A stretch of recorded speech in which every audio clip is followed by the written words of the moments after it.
Well, hello everyone. It looks like we're live. It's been a crazy week. I've got a different mug. That's how crazy this week has been. Okay, sorry. No, it's people are stressed, people are worried, but it's time for the weekly dig, and we will get through it with the power of anime on our side. Hello everyone. Glad to see you there. Glad to see everyone as usual. And we are going to talk anime and hopefully, chill out a little bit and have some fun. Talk some stuff. Not live, yeah, COVID-19. I buy my 18 packages of toilet paper. My dad said he was at the grocery store the other day and he saw a woman go out with a shopping cart full of toilet paper. Didn't have any kids with her. Just a shopping cart full of toilet paper. It's like, dang. I hope you don't have any like gastrointestinal distress that's causing that or pushing you to do that.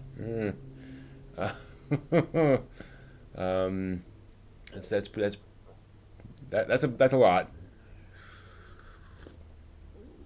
So hope you all are doing well.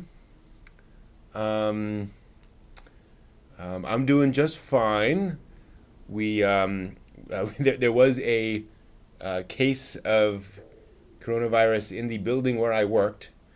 Not anyone I know. They said they contacted everyone who had been in contact with that person, and I'm not one of them. So we are working. I'm working from home. Been working from home the past 2 days. I got some flickery stuff going on here. Thankfully, these are non-burning. These are fire bulbs, which I enjoyed a lot. Wash my hands. Doing a lot of hand washing this week. So yeah. But yeah, that's pretty cool. So let me see if I can show you here. I'll grab this one. So you can buy these off Amazon. They're kind of hard to see in the light with all the bulbs going. There we go. And they actually come as like bulbs, so with the little swirly thing on the inside. I actually 3D printed this enclosure, so I just stripped that out, added some batteries on the bottom, and a little switch. Oops, there it is. Where is it? There, a little switch. So it just kind of stands like that, which is kind of cool.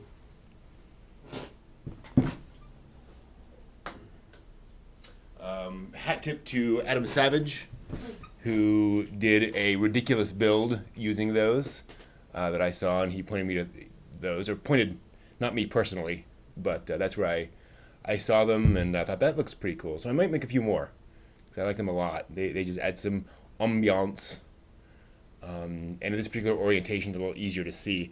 It's a little harder in this spot to make them easy to see, just because of how the light kind of bounces around. I don't have a lot of like dark corners where they show up. Yeah, my close personal friend Adam Savage. We hang out weekly, if only. But I do keep up. I mean, Adam Savage is one of the few people on YouTube that I watch pretty much all the videos he does. At least like the one day builds. I don't follow his podcast just because the variety of topics it bounces off, and it'll just be a whole episode about nothing, which is fine, just not my thing. It's really cool. They're I think about $10 each, so not something I would replace every bulb in my house with, although that would be pretty amazing. But nice to do nice as an accent here and there. Adam has about half a dozen in his cave now, all just set up in a cluster. Yeah, I'll tell Adam, that you're all cool people. So that's a fun thing. As you can see, I've just moved the arrangement around a little bit just to see things a little differently, and some stuff are in different places than they usually are. I actually took some manga to the used bookstore lately. I went through the stacks for the manga that I just don't personally have a strong connection to. Like, I read them and I'm like, that's interesting. but finally took those to the used bookstore to get credit, trade those in for credit, and bought some new books with that credit and some DVDs. I rebought Victory Gundam, one of those classics where I was like, I should buy this. I should, I know I have it on FanSub from years and years ago. I should buy this. And I bought it, and I was like, oh, yeah, I already bought it. I get home, and there's another copy of it right there. So, oh, well, you all might benefit from that at some point. Who knows? The manga series I have that I never get rid of. More or less what you see there. Because I kind of culled down. Buddha is definitely one that's strong on the list, partly because it was a limited run. All the volumes that are pricey, they're hard to get against or get again. So that's that. Other things. I mean, a lot of these are ones. Blam. I just really love. As a manga I can just flip through at any time. Akira similarly. I mean, Akira is just worth it just for the detail and the complexity of the drawings. It's very inspiring. A lot of the Gundam up there. I have all of Gundam the Origin in hardback. That's going to be hard to get again. Yeah, a lot of those things are just kind of collector's items, and that I feel strongly about. Like Gundam's a big part of me. So it's nice, it means a lot for me to have that. I still have a few things in here that I want to read at some point. Gifts from friends that I haven't gotten through, that aren't single volumes. A friend of mine gave me a good chunk of Genshiken, and I'd like to read a good chunk of that. I still want to get deep into Shaman King, so I haven't read all of that, and I might get a deep, a serious way into those and be like, okay. But a lot of the one-offs here, little shoujo things that I read, I was like, I get it, but not my thing. And then some shoujo, I'm like, yes, which I'm keeping. So, let me turn around anything else kind of major here. Actually, I should probably get rid of Oh My Goddess. I liked that more than I thought. I liked that less than I thought I would, I should say. There's nothing wrong with Oh My Goddess, but and the art style I love, but just the story just kind of,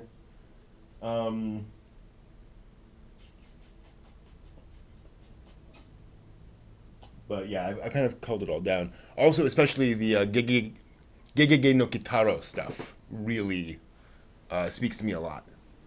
That's really good. Ishizoku Reviewers, that's not on these shelves. That's off on the side. That's, not on public display. I do have one manga on there that is very much for adults. I mean, obviously Akira has a lot of adult stuff in it and such, but there's one in here where I'm like, that's kind of anti. But there's plot. There's a lot of plot. So that's the one title up here that that I have it kind of as the exception. Otherwise, don't have other stuff like that. Solid Company says picked up Samurai 8. Samurai 8, interesting. Is that like Samurai 7? Not sure.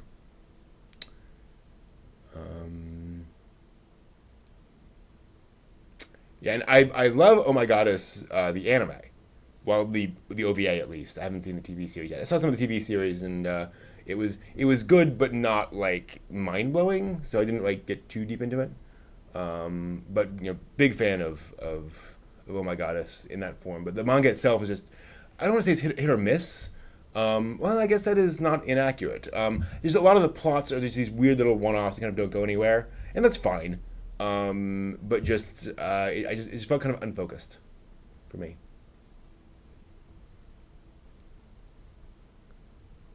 Because Samurai 8-9?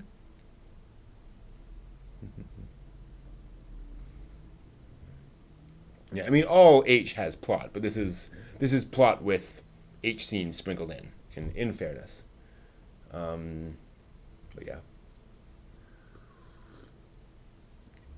Excuse me.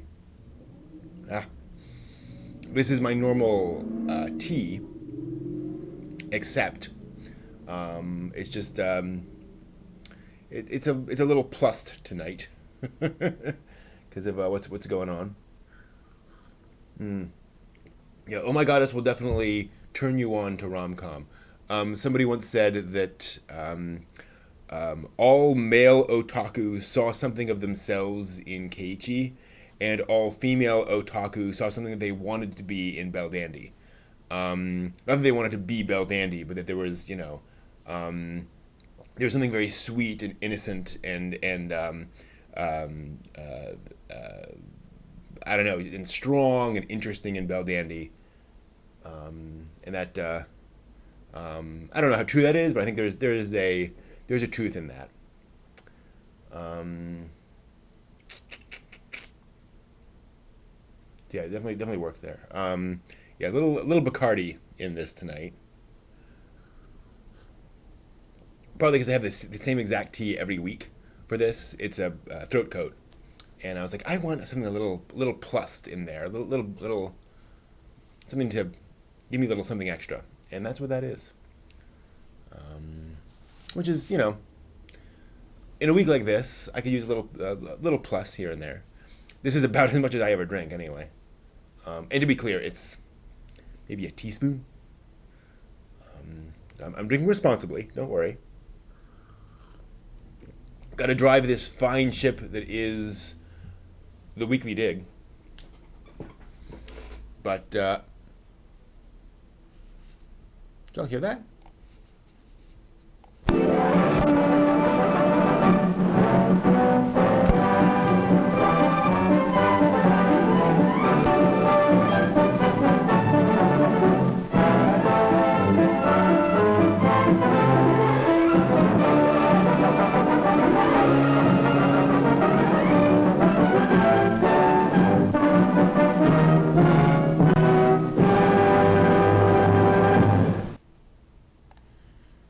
There we go. Oh, gotta pull this over here. Ah. Get my little setup here for my news. There we go. Oh, and my thing turned off. Come on, come back. There we are. All right. Let's light this candle.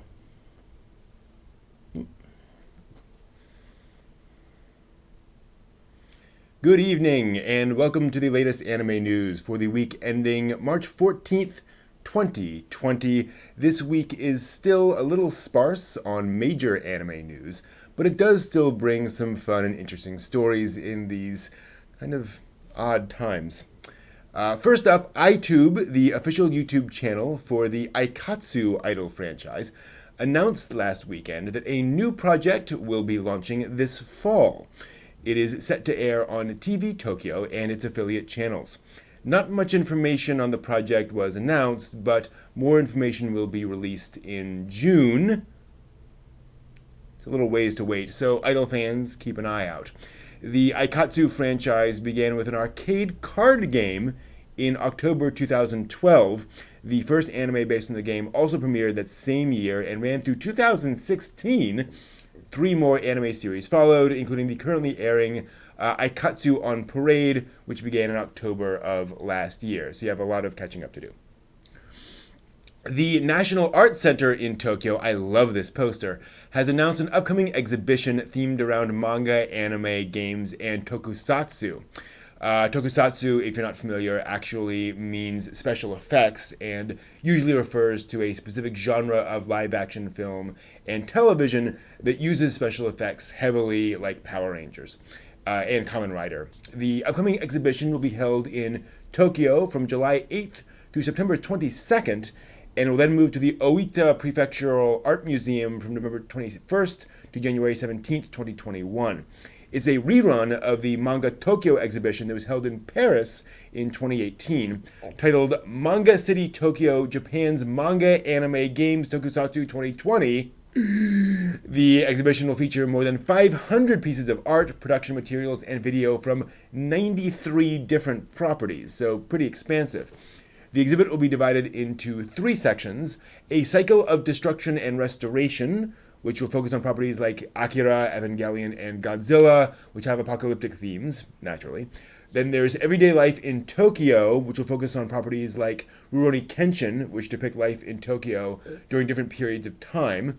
good choice, and Character vs. Tokyo, which will reproduce real-life anime collaborations and installations like the Unicorn Gundam in Odaiba. Pretty darn cool. A lot of fun little Easter eggs in that poster, too. I love that poster.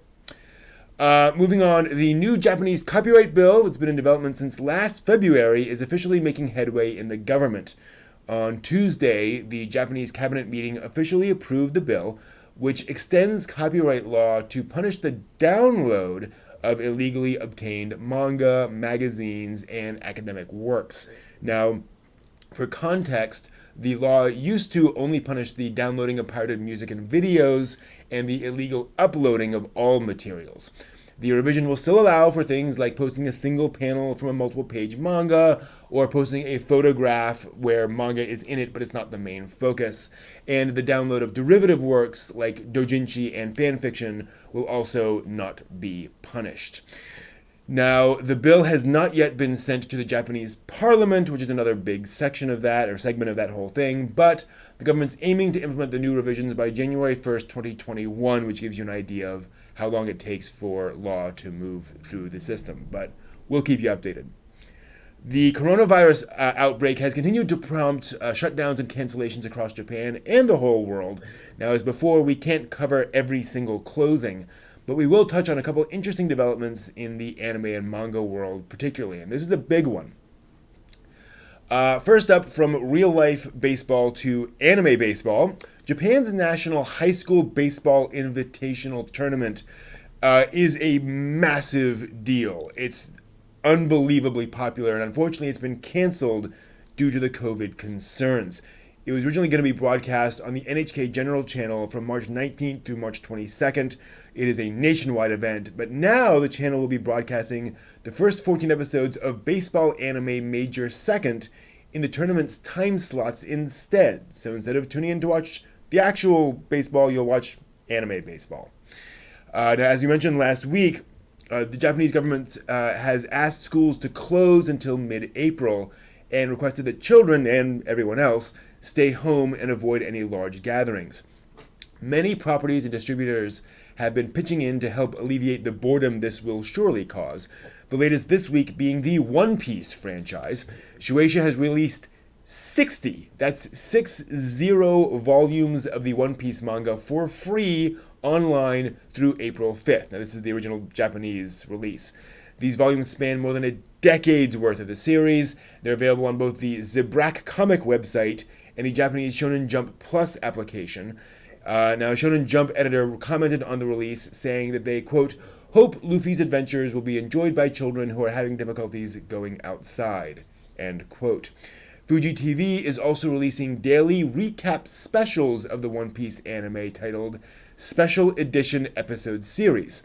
These recaps are airing every day on Fuji TV from March 9th to April 1st, except March 11th and 20th for some reason, and will be available on FOD and TVer after they air. New episodes of the One Piece anime also continue airing on Sundays as they have been, so good on them for doing that.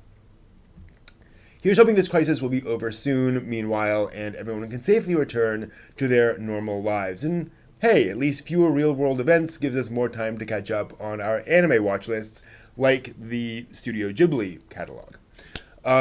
Speaking of, remember that week where we were first told that the Studio Ghibli films would never be released on streaming services, and then a few days later that they were all being released on Netflix? Well, Ghibli co-founder Toshio Suzuki recently explained a bit about how that development happened. Suzuki attended a talk event last Saturday to commemorate the release of the Ghibli Museum's first photo book, and yes, they do events like that. At that event, he was asked about why the company lifted its restriction on streaming and gave a bit of an explanation, and just you wait for this. Quote from Suzuki, "The film that Hayao Miyazaki is working on is going to take a long time to complete. That being the case, it's also going to cost a lot of money. I told him that we'd be able to cover the production costs with the deal, to which he said, well then, it can't be helped." End quote. Suzuki went on to say that Miyazaki doesn't use computers or smartphones, so he doesn't use or really understand video streaming services. Suzuki commented, quote, When I told him about digital streaming, it didn't really click for him. I made use of that. End quote. Suzuki's final explanation on the topic was about why they chose Netflix to release the films, and he explained, quote, "Regarding Netflix, we've started reaching a point where modern streaming services can fund entirely new films. At the same time, Ghibli's making a film that is completely unlike anything we've done before." Really? "We're making that at the same time we're opening up our films to streaming. To people who make films, theaters and DVDs are important, but I think that streaming is important as well." End quote. Interesting. Well, more on that if we hear anything more. If you've ever wished you could bring home your own personal Doraemon, your chance is coming this summer. Takara Tomy has announced the new Doraemon with You, as in the letter U, interactive robot, which can chat, respond to specific words and phrases, and even teach basic coding.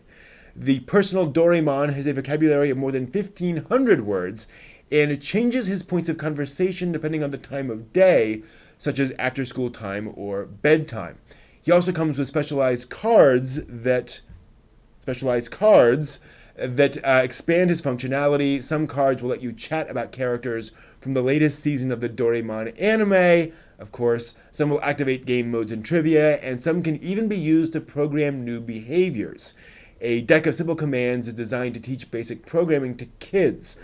Command cards can be strung together that teach Doraemon to respond to motions with a variety of expressions, comments, and movements. Using the cards, more than 4,000 unique programs can be created, which is pretty impressive. The robot is set to come out in June online and in toy stores across Japan, and will cost 19,800 yen before tax. That's about $190 US. Lastly, in honor of White Day, Fate Grand Order has teamed up with the My Navi News website to release a quiz that will tell you your ideal male partner from the Fate franchise. Simply answer a short 5-question quiz and be matched with your perfect Fate boyfriend. If only it were that easy. The questions are things like, which would you prioritize, a date or a call from your boss? Wonder which way that's supposed to go. And will help the quiz diagnose your personality, as well as pick your date. There are 15 possible results, including favorites like Gilgamesh, Emiya, and the prototype character Arthur Pendragon. It seems surprising to me that there hasn't been a version made with the girls of Fate yet. Maybe that's next. Who knows? That's all for this week. Thanks for watching.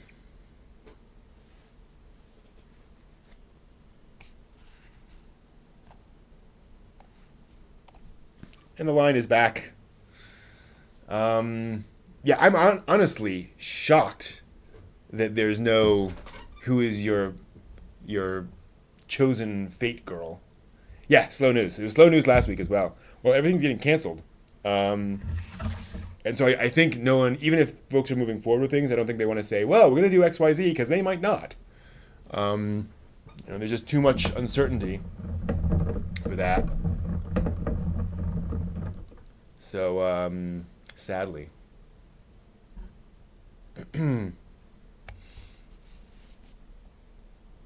Just scrolling up.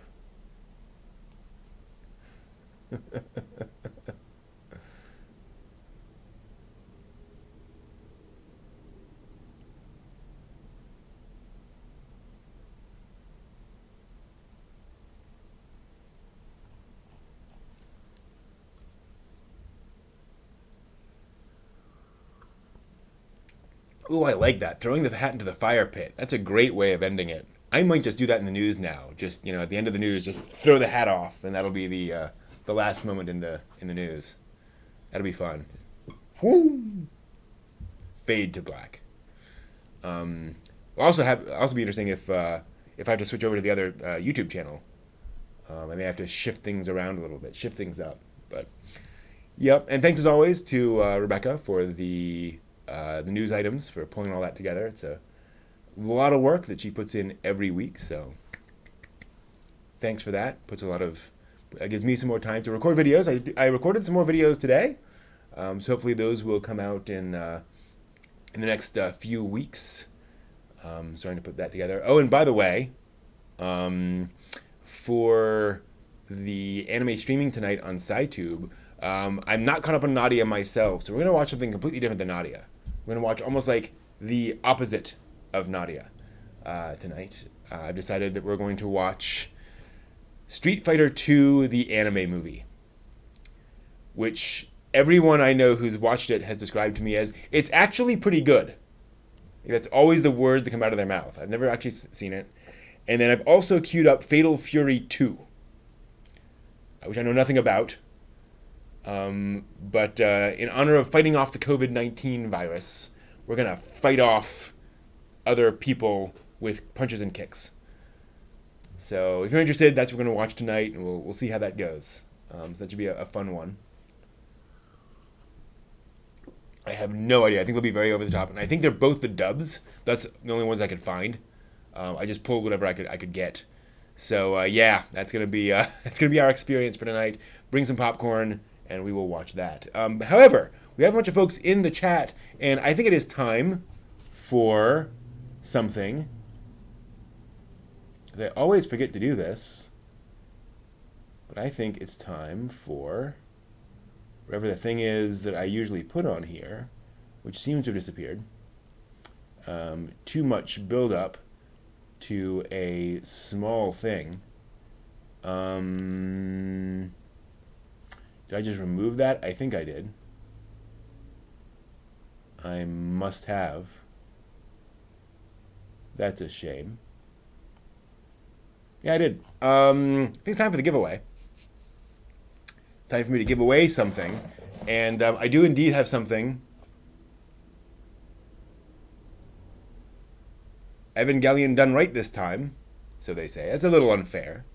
But this is the first 5 episodes of Razafon, which will be yours if you are able to handle it, and if you are able to guess that. The new channel will be named Otaku Archaeology, or is named Otaku Archaeology. It's been created. It exists. There are no videos on it yet. I should probably post a video on it just so it doesn't get flagged or something, or deleted for inactivity. So I'll see what I can do there. So we're gonna try this the same way we did before. I actually have a new die.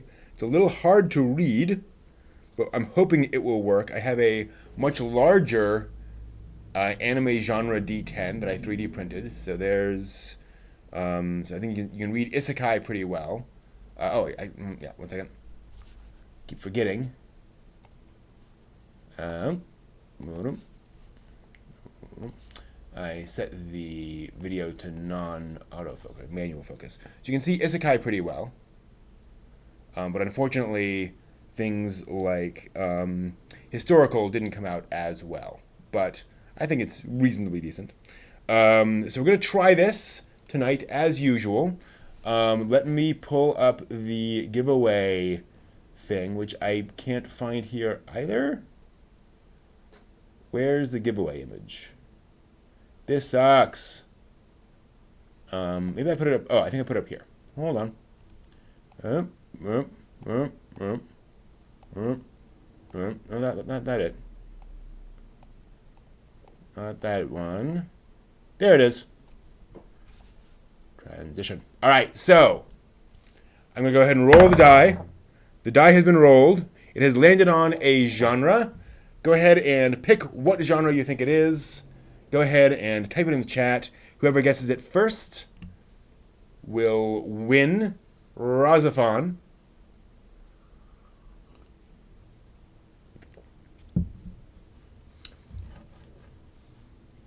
Magical Girl, Idol, nope.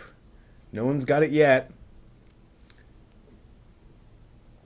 Shoujo, Mecha, Satan, nope. No one's got it yet. It actually came up in the news this week. Well done, JJ. Congratulations. If I can get this cable to come out. It's a little hard to read. That says sports. Again, kind of messy. But that definitely says sports. JJ wins Razafon. So JJ, go ahead and if you would, DM me either here or on Discord with your mailing address. I don't think I have it yet. I don't think I've mailed you anything just yet. And you'll get a copy of Razafon for your very own. Appropriate that the genre was sports, given that we had baseball tonight in the news. So congratulations, JJ. Yeah, I'll try a little paint. I might actually instead 3D print just a blank D10 and then like write the names on it. I think that's actually going to be better because 3D printing the holes, which again works in some spots, but in other cases, because it prints like this, on one side, it's trying to get up in each of those little spots, and it kind of has issues with that. So yeah, might just do a blank D10 with just write it in. I think that'd make more sense. Not quite as cool as having that. Well, I could do like stickers. Oh, hello. There we go. I could do like stickers and put stickers on each of the sides. Maybe. I don't know. That works, JJ. I can hold on to it for you. I'll put a sticky on it saying this is for JJ. And we will make that happen. So that is that. Yeah, I'm not just scrolling up. Yeah, so Johnny Lantonese asks if anyone others anime con schedules have been impacted by COVID-19. I'm kind of lucky in that a lot of my cons were either earlier in the year or are way out in the future, July, that kind of thing. So not too worried about that right now, but that happens. That's a shame. I actually do not have a no, I don't have an airbrush, but again, I markers, that kind of thing. Although markers on 3D printed plastic often bleed, so I might do like paint, just like acrylic paint. Who knows? What's the experience like going to a con alone? Is it worth it? That's a great question. I definitely greatly prefer going to cons with other people. I have gone alone quite a few times to conventions, partly because I speak at conventions. So if I'm scheduled to be there, that doesn't always match up with what friends are doing. So that's not, I often go to cons alone. But that's just how it sometimes works out. And also Star City, famously, is a con where they invited me. So I definitely think it's worth it. I would absolutely, if it's between going to a con or not going to a con, and obviously if you can afford it and you want to go, I would err on the side of going, even if you're not going with somebody else. The advice I would give, and I'm curious to see what your advice is in the chat. My advice, if you're going to go to a con alone, is plan to do a lot of things. So look up what is available to do, and do that. Whereas when I go with friends, I try to schedule less than we have time for, so that we have time to do unplanned things. This person actually wants to do this. This person isn't feeling very well, so we're not going to go and do that. This person's really tired. So I kind of underplan when I'm with friends, but I almost overplan when I'm alone. I find video rooms. I spend more time wandering the dealer's hall. So I kind of fill your schedule up a little bit, but also be aware that there are times when you need to relax. Cons alone can also be a little overwhelming because you are in this sea of people.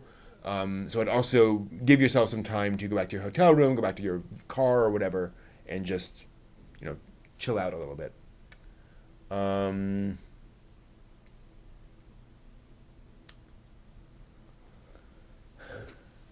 Yeah, it's hard to be social, especially when you're alone, I think, at a con, unless you're a social person. It's hard to make those friends because you feel kind of isolated. Are people looking to make friends at cons? It depends on what you're doing. So if you're cosplaying, it's really easy to make friends because folks are taking your picture, folks are saying, "Oh, I love your show." So that's a much more social activity, or you can certainly make it a social activity. Whereas if you're in panels all day, right, there's just not as much interaction. So it depends on how you want to do that. I'm not a social butterfly, so I tend to be more selective, and so I'll chat with people, but in quieter moments, So I'll sit down next to somebody at a con and notice, they have a bag or some, character that I'm aware of, and I'm like, oh, I really like that show, and so we'll, strike up conversation that way. But I'm not going up and shaking everyone's hand and saying, "Hi, I'm Brent. Who are you?"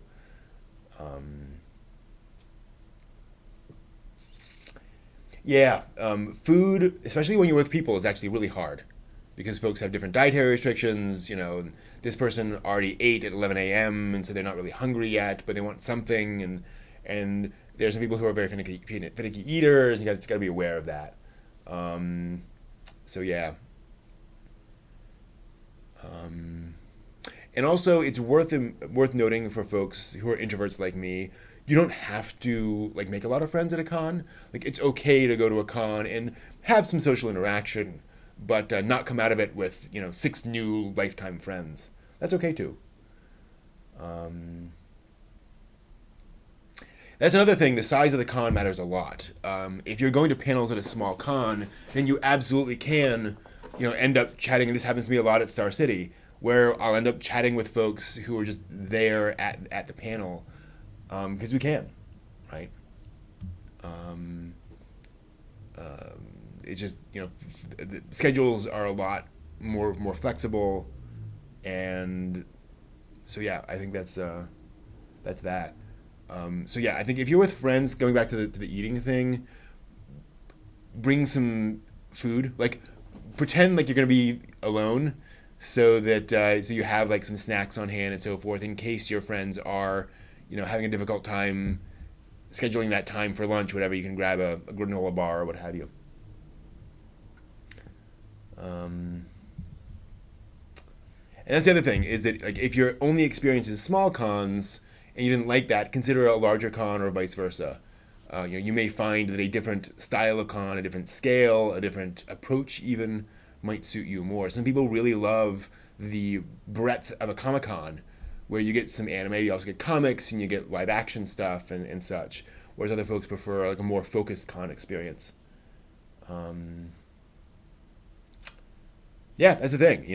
I have quite a few. I actually, yeah, there are quite a few of my like real face to face friends that I met at cons. Evan, I met him at a con. He came to one of my panels. Um, so, so yeah, I'm kind of with you, Gorilla. I'm not a huge fan of big conventions, especially alone. I like going to small conventions alone, or I'm fine with going to small conventions alone because you can have more of those face to face times. And yeah, yeah, I'm sure Shatner would have hung out with you for hours if it was not for his bodyguards. Um, but yeah, it just depends on what you're doing. But big cons, I think, are a lot of fun with a crowd. If you're going with half a dozen people, a big con can be a lot of fun.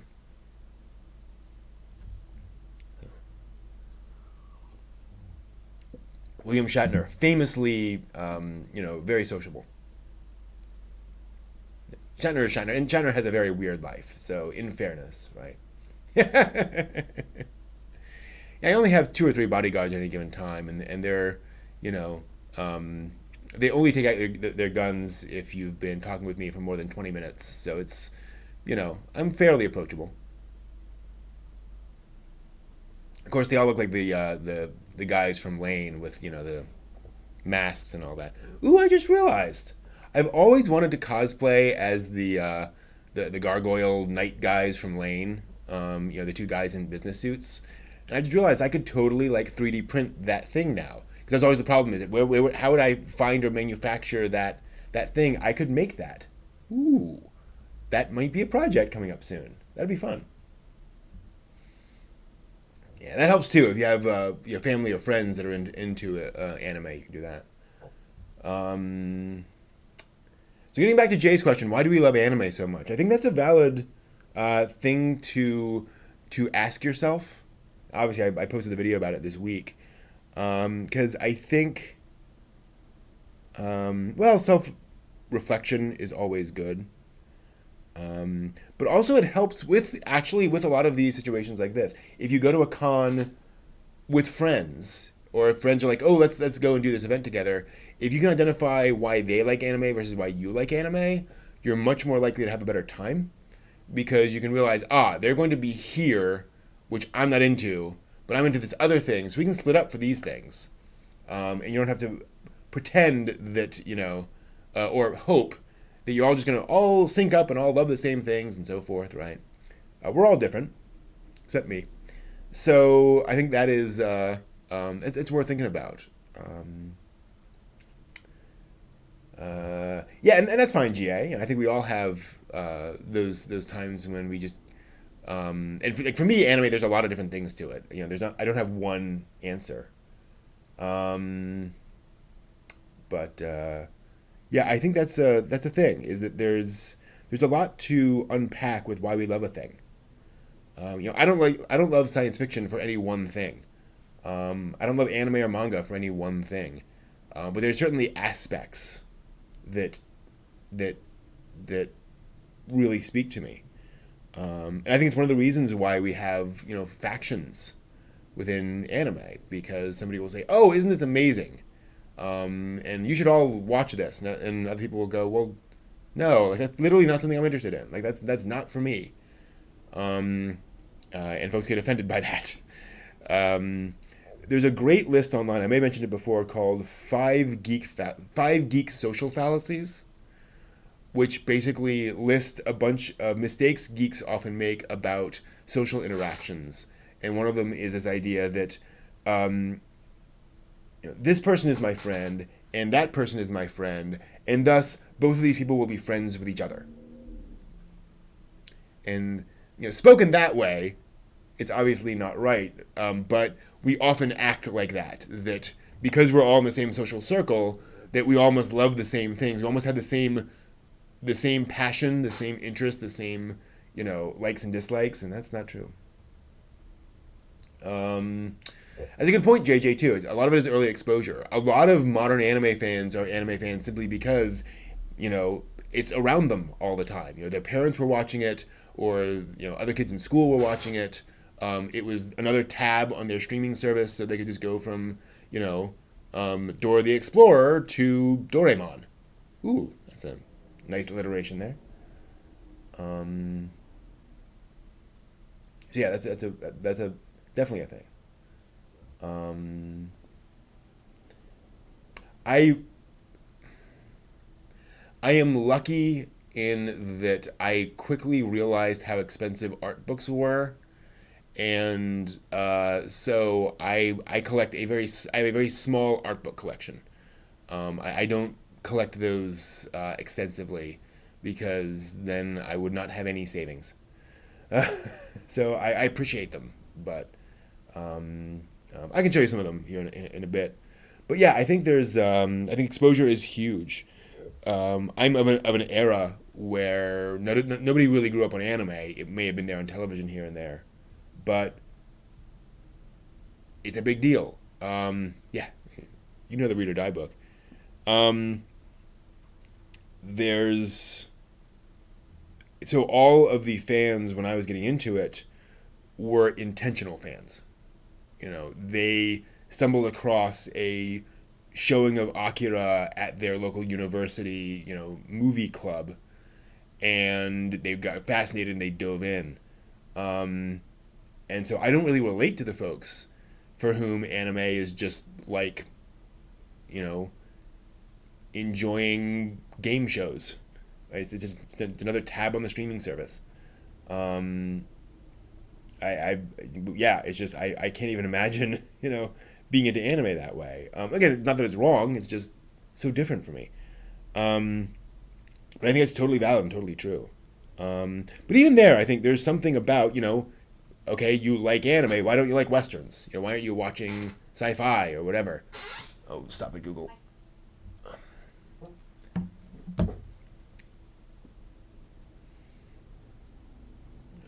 why are folks into a particular genre? And I think it is partly because it is foreign, it is exotic, which some people find problematic. That you like something because it is the other, but I think that's valid. I think you can be fascinated by something because it is different. Um, and I don't know about you, I think that anime is very much other. And even in Japan, it is other. It's one of the fascinating things, right? It is its own experience. It is its own little subculture within Japanese culture. Um,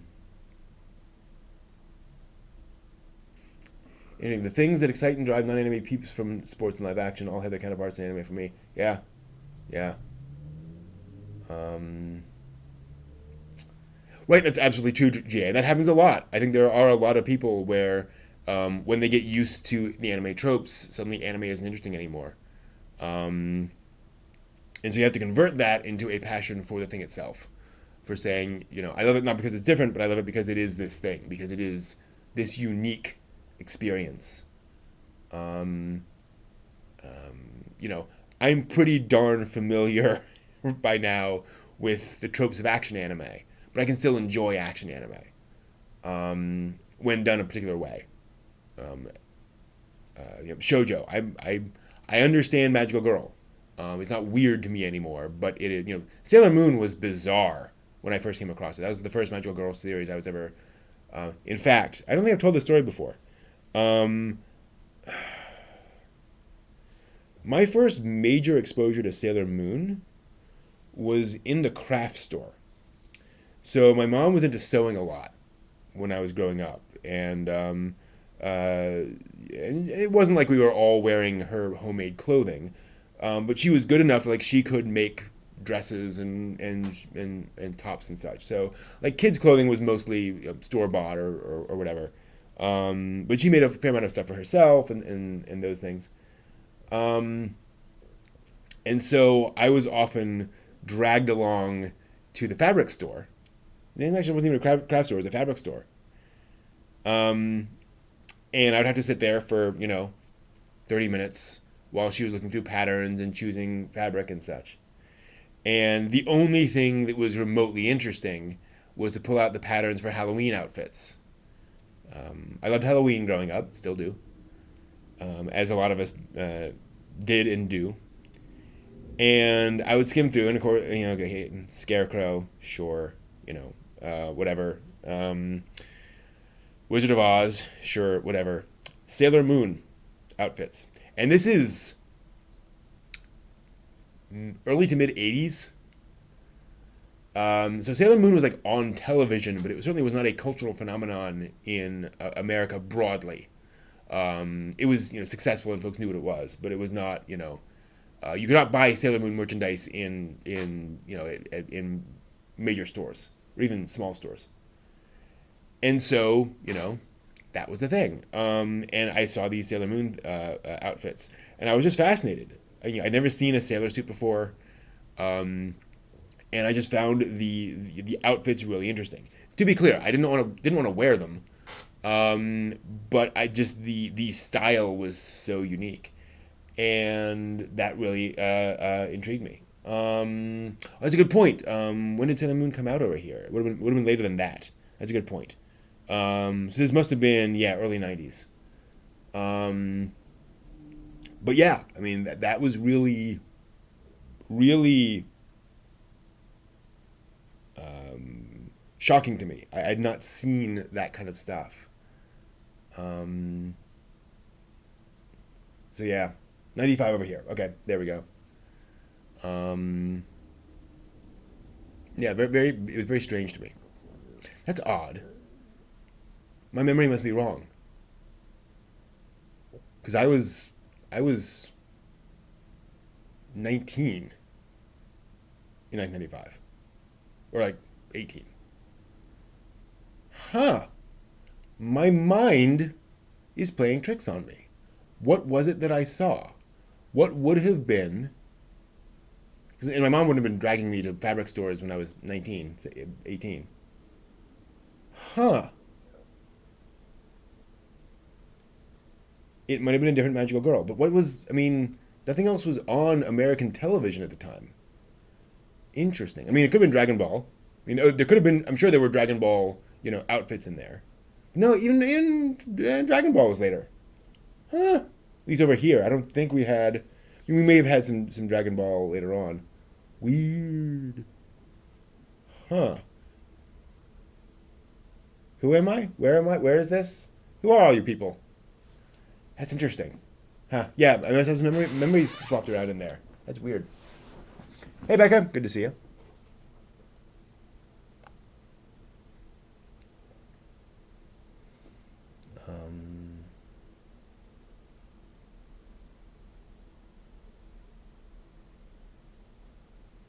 That's a really interesting point, Game Escape. I think you're right that anime speaks to deviance. Yeah. I mean, by the fact that we are consuming something that is not, you typical for our culture, clearly that it speaks to people who are not standard people in our culture. The average person is watching football. We don't watch football, and some of us watch football, but that's true, Gorilla Monsoon. History is a lie. There's a good pull. But yeah, we are weird. We are different, and we celebrate that. That is the reality. Oh, I wanted to mention. Want to do a history video. This can go out this week, hopefully. There was an important anniversary this week that I wanted to mention.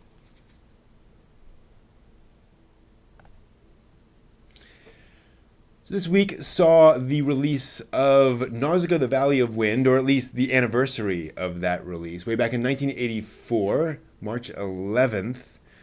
So for those who aren't familiar, Nausicaa, the Valley of Wind was Hayao Miyazaki's first original anime film. He had made a number of TV series and such beforehand and was well known within the burgeoning otaku community at the time. And he had made a feature film before, The Castle of Cagliostro, a Lupin III film. This is his first film with original characters. Though it should be said that there are a lot of elements of Nausicaa that were pulled from other sources. You can actually go back and find Nausicaa is based on a character from Lupin and so forth and so on, like her character design and basic personality and such. But the whole thing about Nausicaa is that it really not only kickstarted Hayao Miyazaki's original film career, it was also a big deal in Japan because the environmental movement was really starting to expand in Japan and catch on. And so Nausicaa was often used as sort of a touch point for that. And if you're at all familiar with Japanese television, you know that they have these evening talk shows. So starting at like 6 p.m., you'll just get talk show after talk show after talk show, and it'll be a dozen people all on stage, celebrities of various scale, and they'll talk about various things. And it's often pretty light, but sometimes they'll talk about more important things, and you'll have some more serious shows.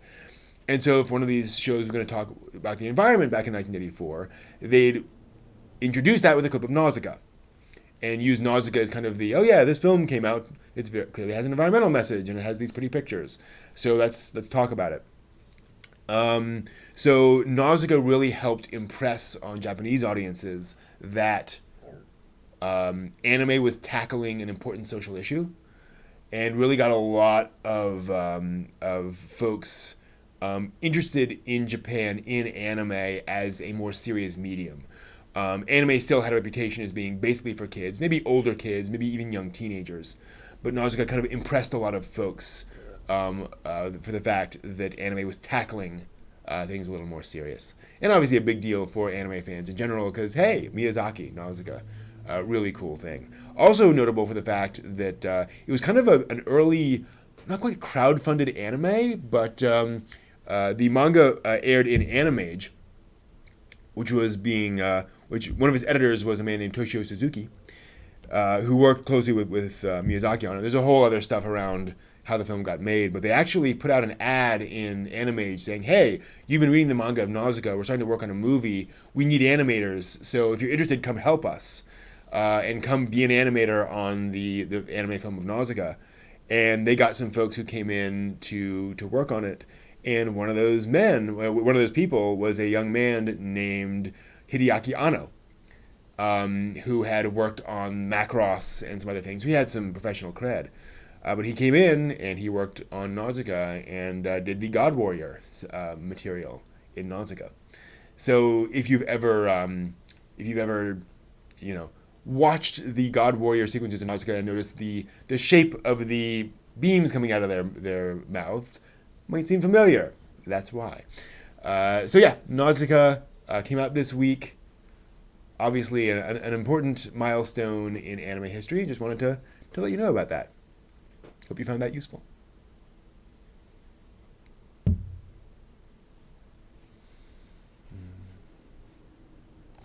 Yeah, you're absolutely right, JJ. Anime was very much a subculture. By the time you get to like Dragon Ball in the 90s and such, it had really become its own thing. Welcome, Marcel Proust. I like your fiction. I like your writing. Haven't read much of it, but I'll get to it someday, hopefully.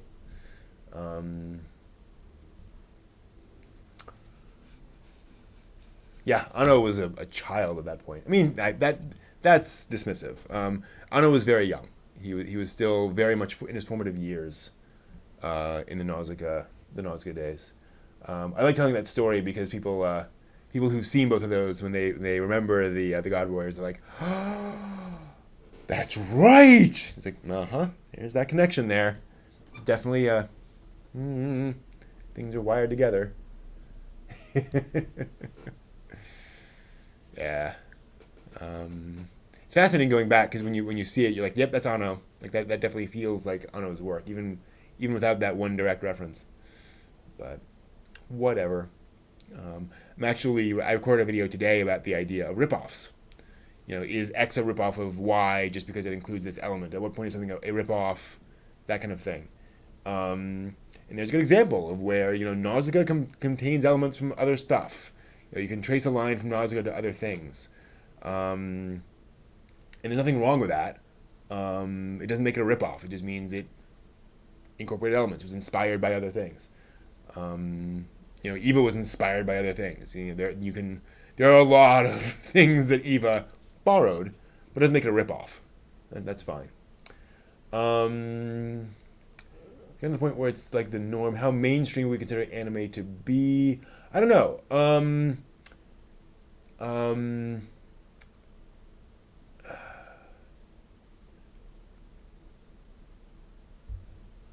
Well, America or Japan, right? It's definitely not mainstream in Japan. It's known by the mainstream in Japan. So here is that question. Are we talking about exposure or consumption? I don't think anime is consumed mainstream anywhere in the world that I can think of. Whereas it is, exposure to anime is mainstream most places now. Certainly Japan, North America, Europe. Everyone knows what anime is. Everyone has caught some anime somewhere. I don't think anime is an unknown word anymore. But yeah. Although, of course, they're seeing a certain subset of that, right? To most people, anime means Pokemon and Naruto.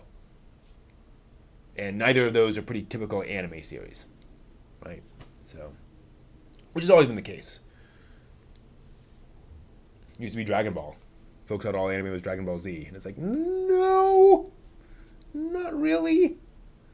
Dragon Ball Z is a very, very exceptional show in a lot of ways. Spawned a lot of imitators, but imitators more of the format than the actual style and approach and such. The team of adolescent boys going off to fight baddies structure as opposed to, that whole thing is very Dragon Ball Z. I think anime has helped to change things around a little bit. Yeah, we had Astro Boy in the '60s, and anime's always been around in America. Speed Racer, Robotech, Gigantor, There have been devotees. There was a great panel at Otakon many years ago. It was all older anime fans, like folks who had gotten into anime through Astro Boy, like back in the '60s, and they're talking about their experiences and stuff that they think modern fans should go back and check out. What's kind of the best of the older anime. Really interesting panel. Wish we had more of that.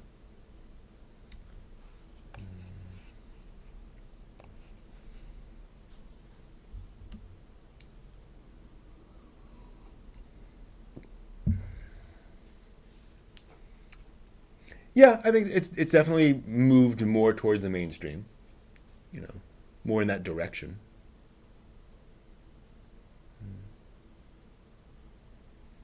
Well, that's the thing, Akko, is just because something is popular doesn't make it, representative of a genre, right? So, shonen is unquestionably still, usually the moneymaker. Although I think, yeah, well, depends on what company you're talking about and what their properties are.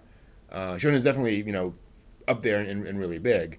But if you look at like all of the anime series coming out in terms of individuals, shonen's a minority, right? It's that weirdness where the shonen series that exists are huge and hugely popular, but the breadth of anime is much bigger than shonen.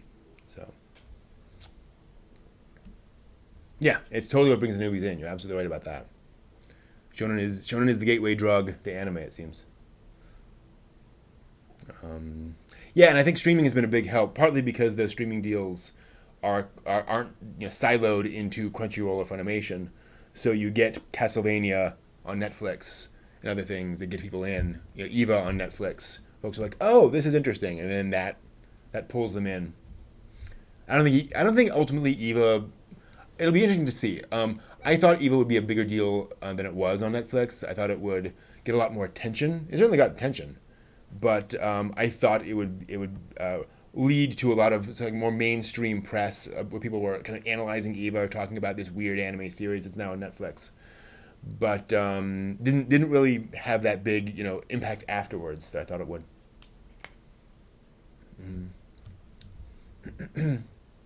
Yeah,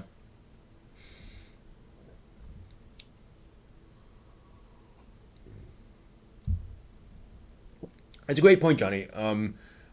It's easy to become kind of trapped in that bubble of anime fandom online and feel like anime is a huge deal. But when you actually go out in like stores and listen to conversations in restaurants, people are not talking about the latest episode of One Piece. You know, um, yeah, exactly, Johnny. The money is not there. Funimation is not a multi-billion-dollar company. Um, when will streaming take over? Not just streaming anime, but other shows. It's a good question. It does feel like the industry is kind of going in that direction. I'm kind of surprised the DVDs and Blu-rays are still a relatively big deal. That people still do. Every anime that comes out pretty much. Well, no, that's not necessarily true, but a large percentage of anime still gets DVDs and Blu-ray box sets, and I figured that would slow down dramatically, and it certainly has.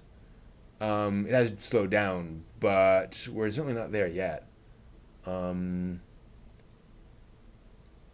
I would love to see kind of where the numbers lie now. Of the anime airing on Crunchyroll every season, how many of them get box sets within the next like 3 years? Get physical releases within the next 3 years. I'd love to see the numbers on that because it's certainly not all of them, but we get a fair number. Like you go to the you go and you look on Right Stuff, and there's a lot of recent box sets. Um,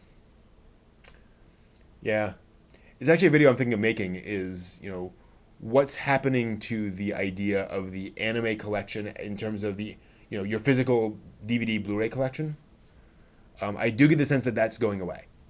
That people are not building large collections of DVDs and Blu-rays as a rule. There are people doing that, but the average anime fan is not. They'll buy a few things here and there, but they generally tend to get figurines or art books or whatever. They buy stuff other than DVDs and Blu-rays in general.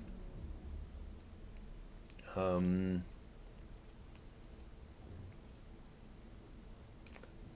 yeah, I guess and the number shouldn't be that hard to pull. You just have to go on Crunchyroll, pull up a season, and then just go on Amazon for every single one and see if there's a release.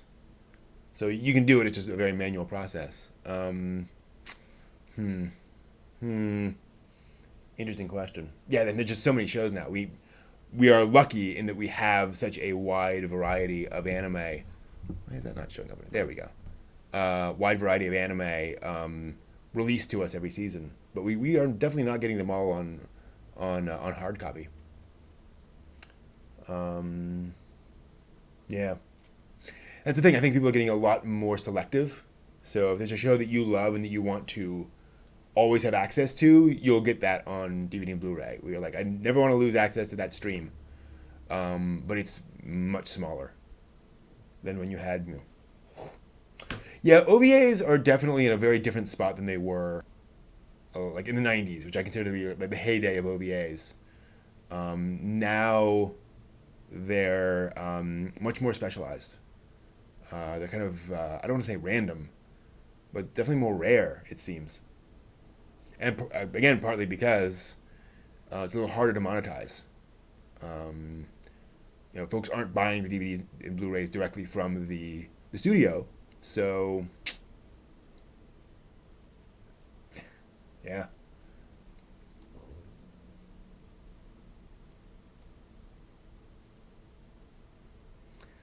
Yeah, the term geek has been so, I'm going to say it, overused.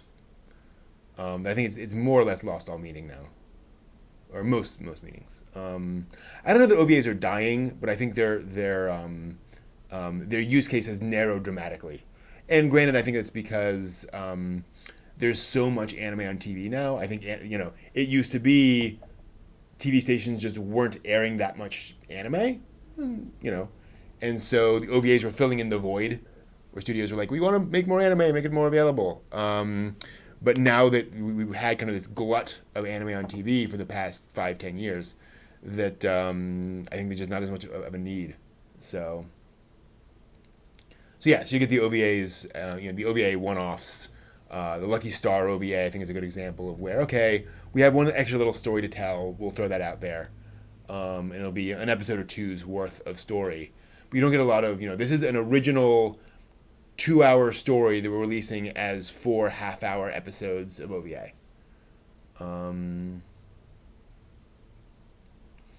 But yeah, we are not suffering from a lack of anime these days. I don't know of anyone who's like, boy, I've watched everything. Although I actually have a friend who is like keeping up on everything. But yeah. Have OVAs evolved into ONAs, but actual OVAs are gone? That might be true. I'm sure. Well, no. Here's the other thing: is I think they've also evolved into those weird little like promotional releases. So, I'm trying to think of a recent. So, the 12th volume of The Promised Neverland will come with a special bonus disc that has a bonus, 20-minute episode thing set in the Promised Neverland, universe. It'll be kind of an extra episode. You get a lot of those things that are like these weird little one-offs, as opposed to an OVA series. That seems to be where it's moved into, as opposed to again Gunbuster, 8th MS Team, you know, big releases.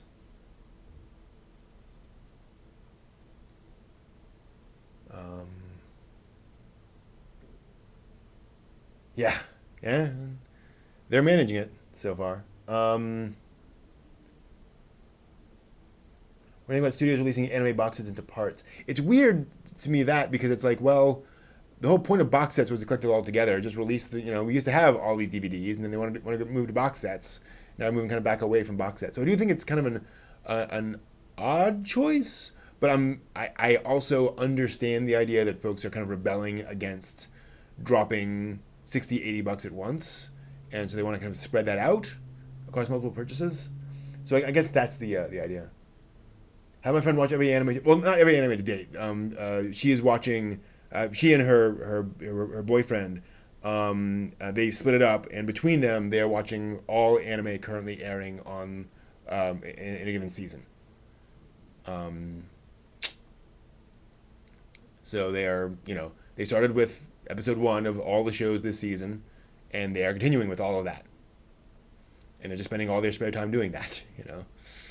And they're in an odd place, sort of, in terms of lots of stuff going on, where they have time to do that, but also it's just like it's a lot of time, but it's basically a day a week. You could conceivably spend, a day and a half, and catch up on everything. As long as you're all caught up all the time.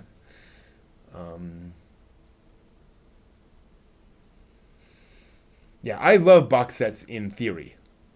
I would love to own lots of box sets in theory, but also just the money and the practicality of storage.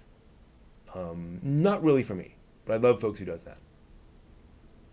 Yeah, I had a friend who got into Bleach and just spent every waking hour watching Bleach until he caught up, and just watched he'd watch 50 episodes a week, and just power through it. Yeah, that's the thing. I'm actually got to think about that a little bit, because I am now working from home for the foreseeable future, and so I'm actually getting back an extra hour and a half a day, which is really nice. So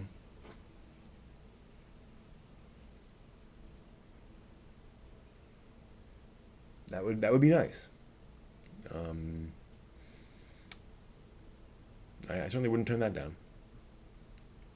Might work on a really kind of I have a very ambitious woodworking project that I might get started on this week, depending on how all that works. But that happens, you'll definitely see it on the Twitter. I mentioned art books. What art books do I have?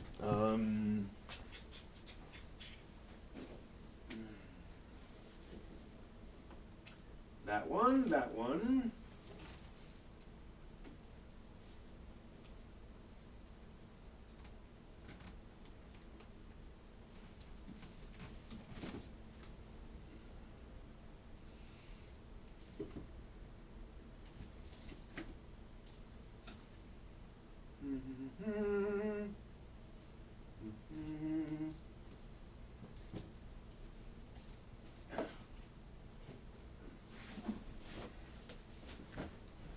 So I'm not going to pull out everything. But this is, half, 2/3 of the art books I own. Let's start from the top. Very appropriately,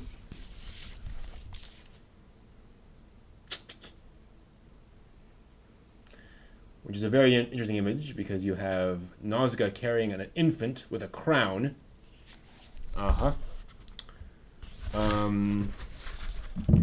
Whoa, almost spilled that.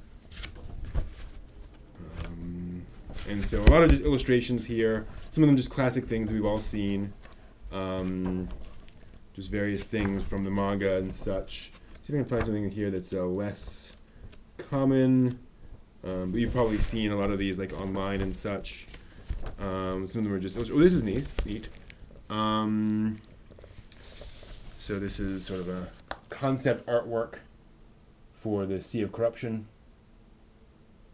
However you pronounce that, and how the I think that's the Kushana, her empire is moving in.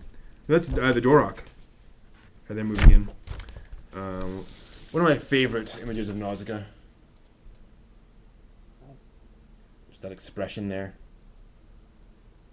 Serious, strong, but not, there's still a gentleness to her in a weird way. Other concept images. Love that watercolor. Just really lovely. And obviously I'm trying a couple slightly different perspectives on her. She's a little younger here, a little more chibi. image board described as bright and nimble. And that was actually for the motion picture to try to give a sense of her character. And then other characters there. So that's Nausicaa.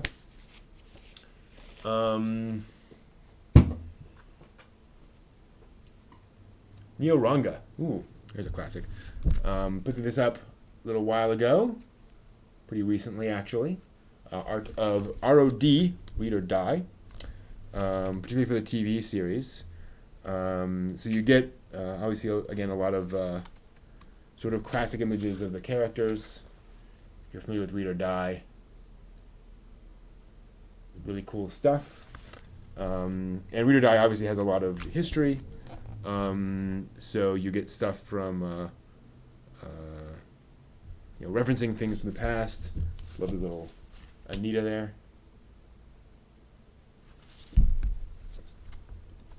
Unfortunately, one of the artists for this also does other kinds of art. So that's a little weird. What's crazy is things like this.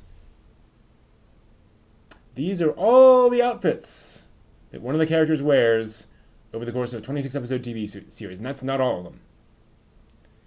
Yeah, somebody has to draw all of that, so the animators know how to draw it. Crazy. And there's just a whole bunch of stuff in here. That's one of the things I really like about it, is that you get some behind-the-scenes stuff. And then there's actually commentary for every single episode. So you get stuff, the staff talking about why they put certain things in certain episodes. And then, is that? Yeah, the ending. Love that ending. So this is for ROD the TV, aka Read or Die. And here's an odd one.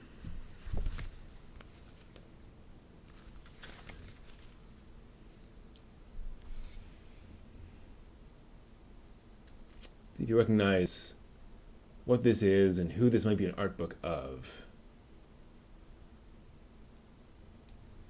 You couldn't guess. Toshihiro Kawamoto artworks, 85 to 95. So a lot of the stuff he worked on during that period. Character designer behind Cowboy Bebop and other stuff, but this was just before he worked on that, I think. Is there any Bebop in here? I don't think so. So he worked on, let's get some of his more notable works from this period. You've got a little anime called Gundam 0080. That was his work there. Some classic Gundam.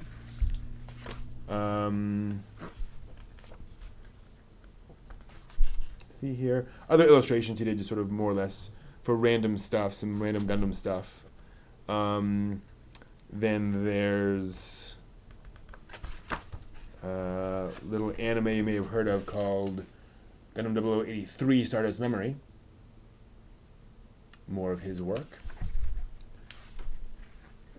A lot of covers here. And a bunch of his stuff there. Here's Gundam Characters at Christmas, because why not? Christmas! Gotta love it. Yeah, pretty cool stuff. And some of this is, for character cards and, promotional items and such. Even this one that's way too happy for that anime. Like, that's just not a happy anime. So you just shouldn't have that kind of stuff. Then moving on from there, you've got, interestingly, he also did some illustrations for, Mobile Suit Gundam Hyper Classic Operation, Family Soft, so it must have been like a video game, a Family Soft PC game series. So he actually illustrated like a bunch of the classic Gundam characters. That's Kawamoto artwork, but that's Amuro, which is pretty cool, and Bright and the rest. That's pretty interesting. 0083 just didn't do much for me. And other things. He actually did a manga with various... Ooh, that's interesting. And a few things from there. Then you get There's other illustrations from that. He worked on The Cockpit, which is a World War II themed anime originally by Leiji Matsumoto. And so he worked on artwork for that. So it's weird. You get these very Matsumoto character designs. I mean, that's... see here. You know, that looks like it's right out of Harlock, right? But that's Kawamoto drawing them, which is weird. This is another Gundam. This is I don't know what this is, and I can't read the kanji. It looks vaguely familiar. What is this? I honestly don't know. I'm not joking here, but I'm sure someone will tell me.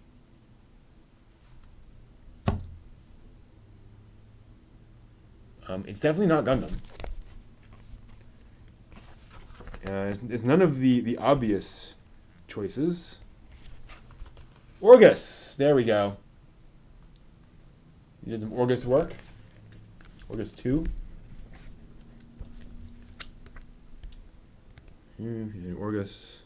Here's some kind of sexy stuff, so I'm not going to show that. Oh, that's some very sexy stuff. I'm not going to show that. Mighty Space Miners. One of my personal favorites. Lost Treasure. Well, not a lost treasure, but very obscure anime that I have often recommended in my obscure anime panels. Lovely little hard sci-fi work there. Bunch of stuff there. And there's a nude little boy. 1994 OVA. Don't know the name of this. What is that? Any ideas? Again, not a typical Kawamoto art style, but dang, that's cute. Obviously fantasy. Any clue? Again, there's nothing in the artwork. Mighty Space Miners is available on DVD. It's actually released twice, which is odd. And then there's a nude woman. And then we have, let's see if I can find something that's a little less blatant than that. Yeah.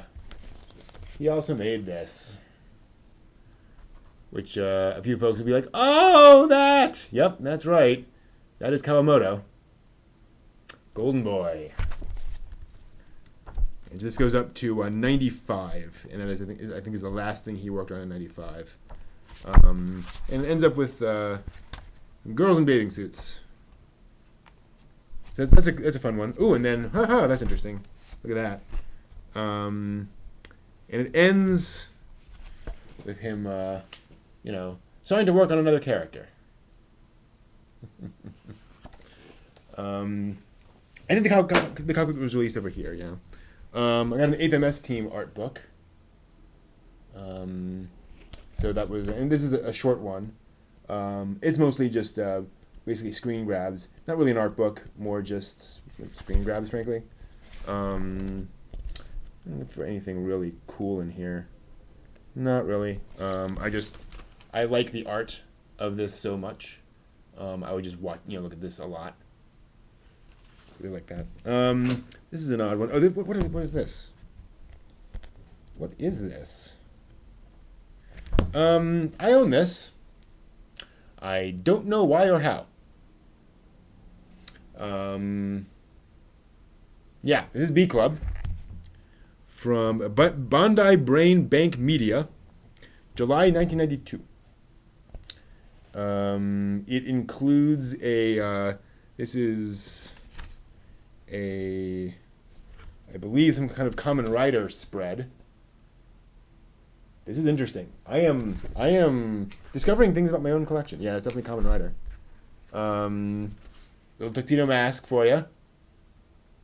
And a villain of some kind. What else? Bunch more weird Kamen Rider stuff. Moving into the black and white. Some of the Gunpla that you can afford. You can look forward to buying soon. In 1992. And other stuff there too. Some Votoms, pretty cool. What's that in the lower left? That's cool. Maybe Macross? I'm not sure. Ooh, there's a Dunbean. Look at that. It's a Dunbean mecha. Wow, cool. Whole spread. Various places you can buy things. It's interesting seeing kind of what folks were talking about back then. So here's a bunch of stuff from the TV series UFO. Toys from UFO. Obviously, there's a Chun-Li down there. And then Alien. I think Alien 3? Yeah, Alien 3. And then a whole bunch of, little cute anime girl things. Why? Yeah, it's interesting. What's weird is, oh wow, so she's actually watching Gundam 0083 in chibi form. Dang. Anime's weird. Godzilla, and then a giant robo. Interesting. That's a pretty cool spread. Yeah, this is a manga that just stumbled into my collection at some point, apparently. I must have got it, as part of something else. Must have just been, whoa. Oh!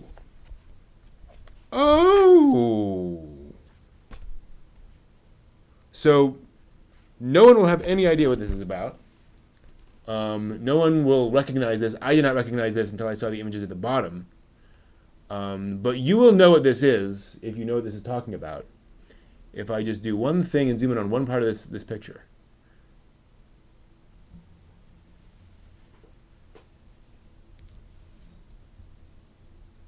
If you recognize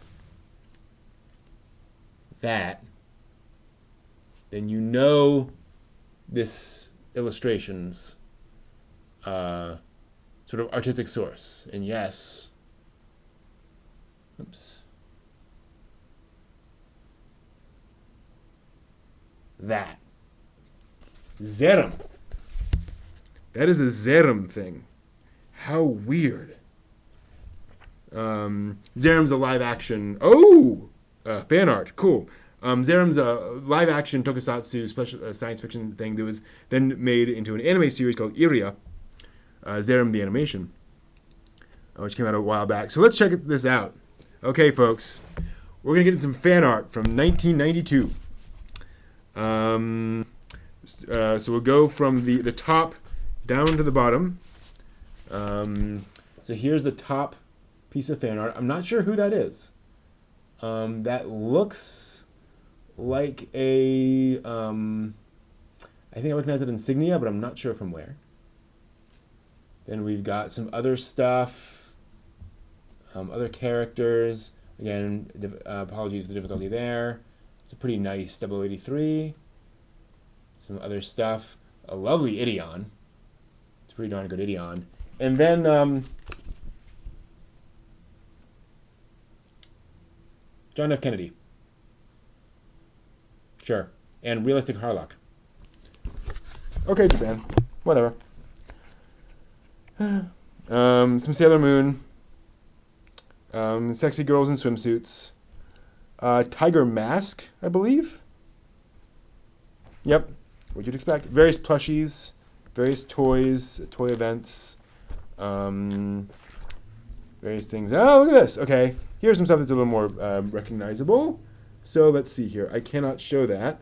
So I'm going to try to be cautious about this one. So I think we all know who that is. It's a pretty nice one. Got a shampoo over there. And again, trying not to show. Look at that. Clarice from Castle Cagliostro. Dang. That's pretty cool. There's some breasts in the other one. Wow. There's some Gunpla. Like, come on. Yeah, like old Christmas catalogs. So So some very nice Gunpla setups. 083 stuff, obviously.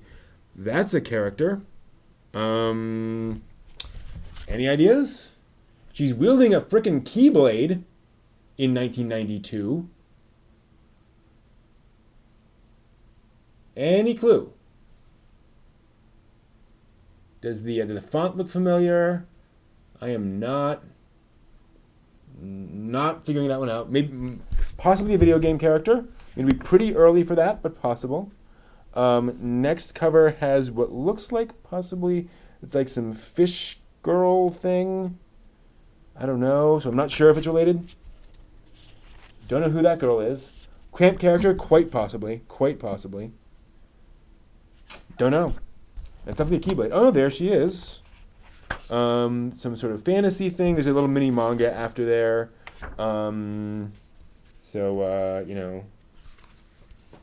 Pretty typical 90s. I mean, that's rather brief, but whatever. Fighting action stuff. It's a cool monster. Ridiculous monster, but cool. And then she defeats it, obviously. Don't know what that is. More 083 stuff. Gosh, Bandai's really pushing 083. More Get a Robo stuff. Profiles of various people. He looks familiar. Could just be a random dude. Is that someone we should know? I'm not sure. He's got some Power Rangers-esque stuff. And then here is the B Club Scramble. So this looks like upcoming releases. Battle Angel June, was it? June. This was a release that we got over here at one point. June, like Battle Fighter June or something, as I recall. Super Sentai guy. That's got a Robo, I'm pretty sure. Here's some voice actors playing around. Devilman, Godzilla, La Blue Girl. Dang. Okay, so I'm. You might not believe this. They are advertising La Blue Girl right there. Wow, I did not expect that. Right there in the magazine. Oh, and Tokyo something or other. Tokyo Apocalypse, Megalopolis, whatever. Chucky. The Rocketeer. That's right. There are actually two images of the Rocketeer. Like a screenshot and the cover. There's a blast from the past. And other just sort of random things. Porco Rosso. Blue Gender. Cool. More Gunpla. More figurines, that kind of stuff. So interesting. So yeah, that exists. What have I got next? I have a Megami Creators. Obviously much more recent. I think I'm just getting into random magazines I have. This is volume 22. It does not have a date on it that I can tell. Let's see what we got here. A lot of these I just bought for the posters, I'll be honest. Megami Creators will have a whole bunch of artwork from various things. Let's see if we recognize any of these. This is from, looks like maybe 5 years ago or so. So let's see. Actually, I know what this is. Toho Project. And let's see here. This I have no idea. Oh, this. I've seen like images of this, but I don't know what it is off the top of my head. It's again. I think it's that. Again, I've seen like that is named somewhere. Winter Sonata, maybe? I don't know. Here's sexy stuff. I'll have to skip. Some poster stuff, which is nice, but no. Oh, look at that. Whoops. That's right. Cardcaptor Sakura. I'm kidding. And there we go. So then we get into the little posters. So they'll always give you some posters, either like in the magazine, but I think Megami creators, typically they are just like part of the magazine as opposed to like full pullouts. We Without Wings, that's it. Thank you. Can't show that. And then there's Girls Avenue, which looks awesome. I've never heard of before in my life. Probably like a light novel or something that they're just advertising in there. That's pretty darn cool. And there's various other images, cute artwork. Let's find something reasonably work safe. There we go. Some nice inspiration too for your own artwork. Love these for that.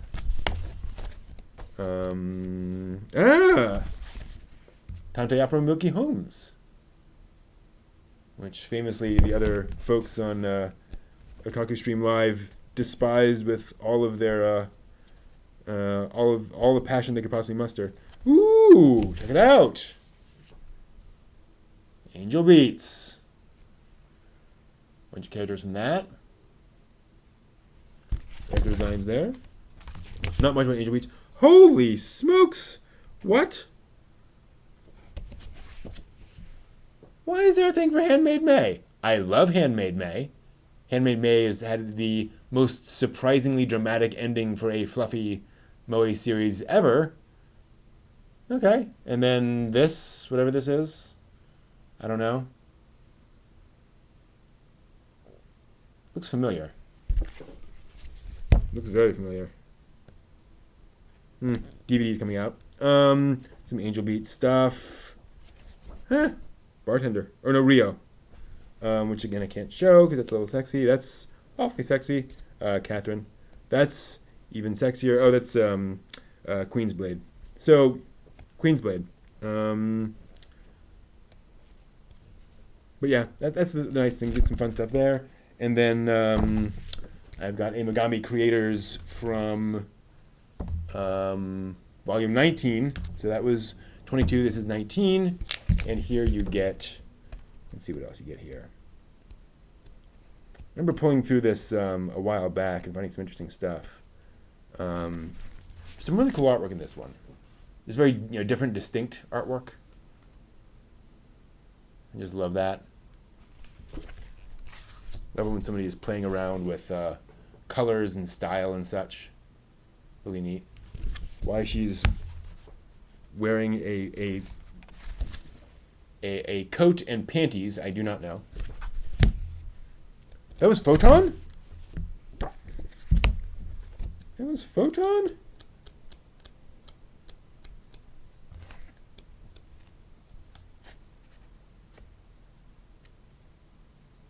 That couldn't have been Photon.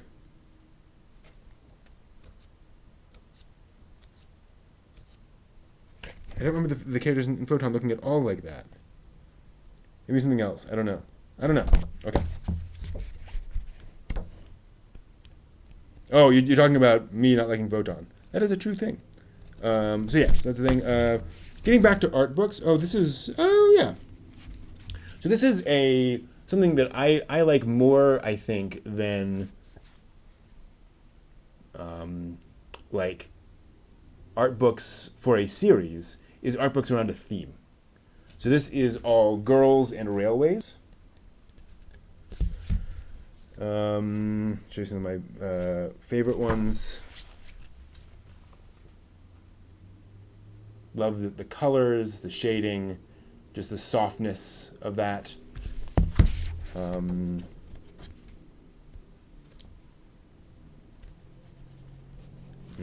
This one is just, sweet.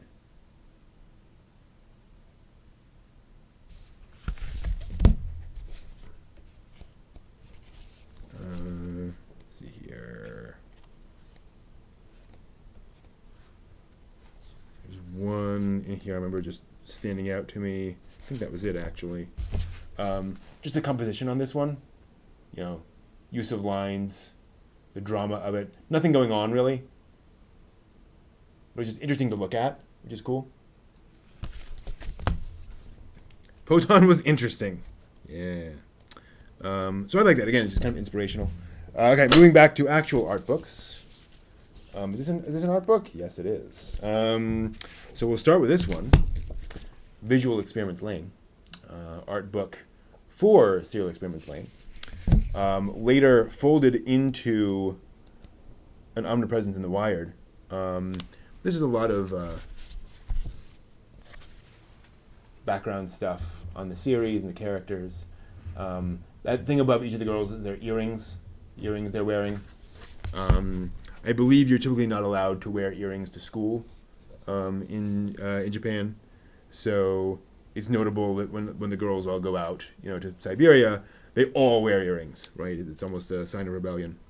And then this is really cool, actually.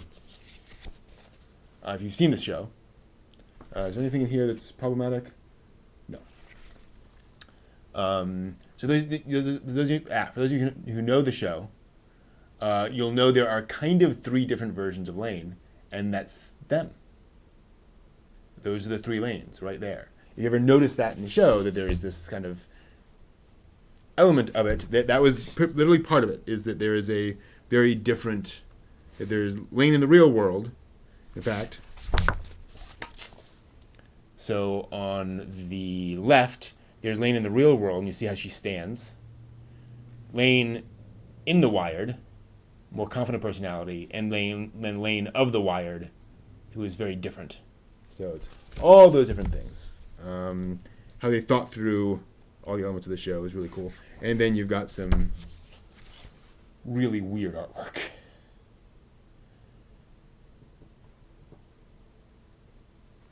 To really get you in that mood, which is cool.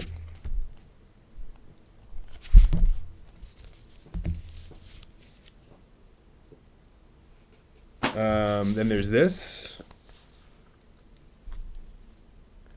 a Haibane Renmei art book. And this, again, just a little sketch that I really enjoyed of all the characters hanging out. And fairly representative of the characters. Not the best image of the show. A lot of this was used as for like DVD covers and such. The lovely classic Abe painting of Raka. And various things. It gives you a couple little hints about the show. I believe there's something here about some of the other characters. And then a little special manga that Abe wrote, painted, of, well, you'll recognize it if I show it to you. Particular scene in the anime. Interesting that he would decide to illustrate that. I just love Abe's style. I wouldn't mimic it. I wouldn't try to do Abe's style. But I just really love his style. And, oh look. Yeah, under 7. Are you seeing a theme? Are you sensing some kind of a theme here? I also like that this is kind of a wraparound there, and there's Mayuko in her classic thing. So Nia is an anime by several of the creators of Lane, and is the complete opposite of Lane. It is a goofy comedy, and what I like about this is you get some artwork from it that is a lot more, I don't know, normal than the series is. The series can be very over the top, and this is just a much more classic sort of thing. Here's a lovely little image of Mayuko and Nia, and some of the other characters around involved in that. Chie. So some fun art there. Not a lot of conceptual artwork from Nia Under 7. In fact, here's another little mini manga. Let's see here. Some of the images they used in the show, and some of the inspirations for it.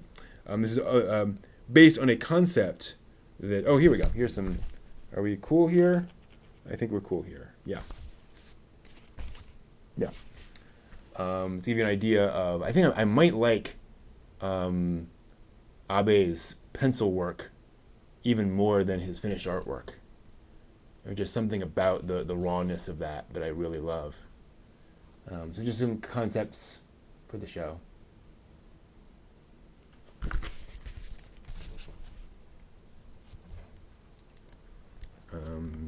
Yeah.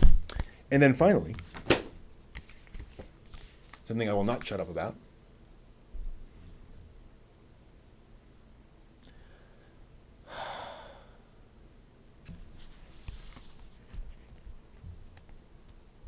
This is an art book for Yokohama Kaidashi Kiko, aka Quiet Country Cafe. And this is an art style I would love to imitate. I'd love to be able to do what he does with lines. My gosh. His characters are not complicated, but I just love what he's able to do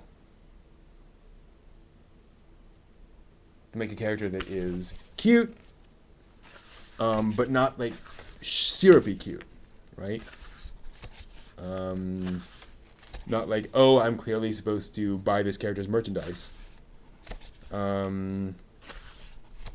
Just something kind of simple. But it still just feels iconic, feels classic.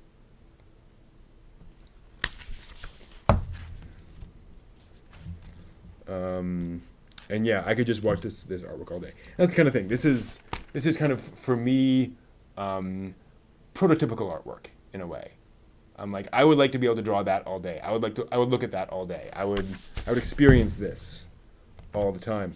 Yep, can't show that. The series does a good job of avoiding anything like unnecessarily ecchi. But there is like one girl who is just a nudist. And so it's like, okay, that's obviously there for the fan service. But that's the only time that happens. Everyone else is always very, very tasteful. But just, and this is the thing, is that the emotion that he can get out of just the simpleness of where characters are and colors and such. I love it. So there we go. That's a good chunk of my my stuff, of my artworks. Hope you found that fun to go through. And a poster just fell out. I can't show one side of it. Can I show the other? I can't. Here's a little calendar.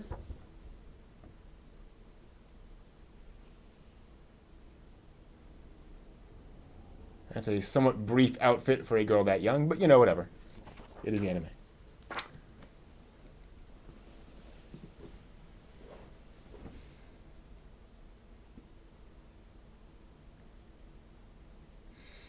I have thought about that, JJ. What will happen to all of your stuff? All of my stuff. I do have a will which needs to be updated. It's been a while since I put everything in it. So some of it needs to be updated a bit, but my stuff would go to some family and friends. I would actually like to have it be like auctioned off or otherwise sold, like at a con, where folks who like it can buy it. Where it goes to people who will appreciate it, personally.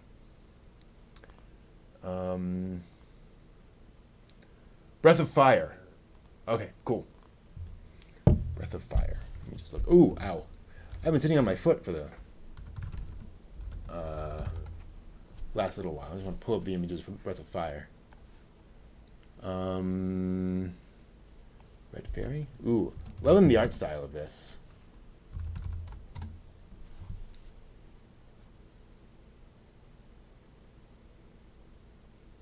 Huh. Cool.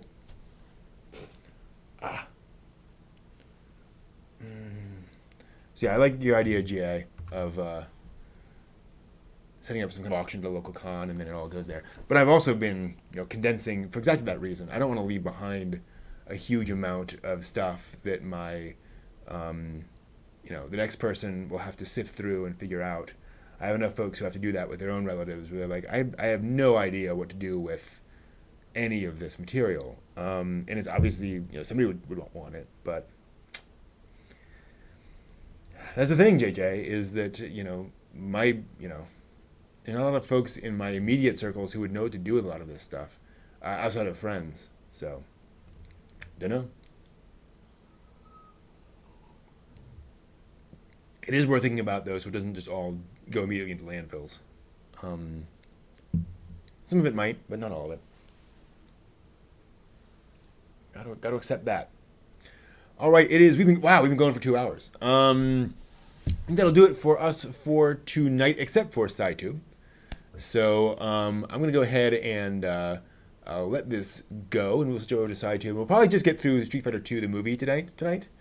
But let's go ahead and do that. That should be some fun. Yeah.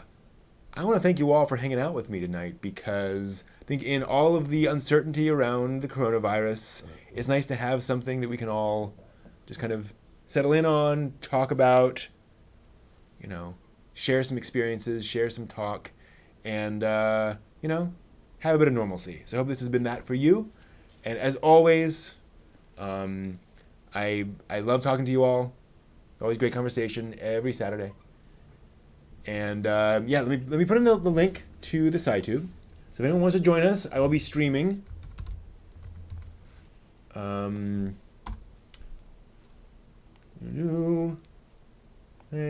be streaming Street Fighter 2, the movie. Anime Valhalla. Sounds good. Hopefully that'll go through. Click on over to that, and that will take you to Street Fighter 2, the movie. So hope to see you there. Hope you all have a better week than last week. And I think that'll do it for tonight. Thank you all very much. Till next time, watch more anime.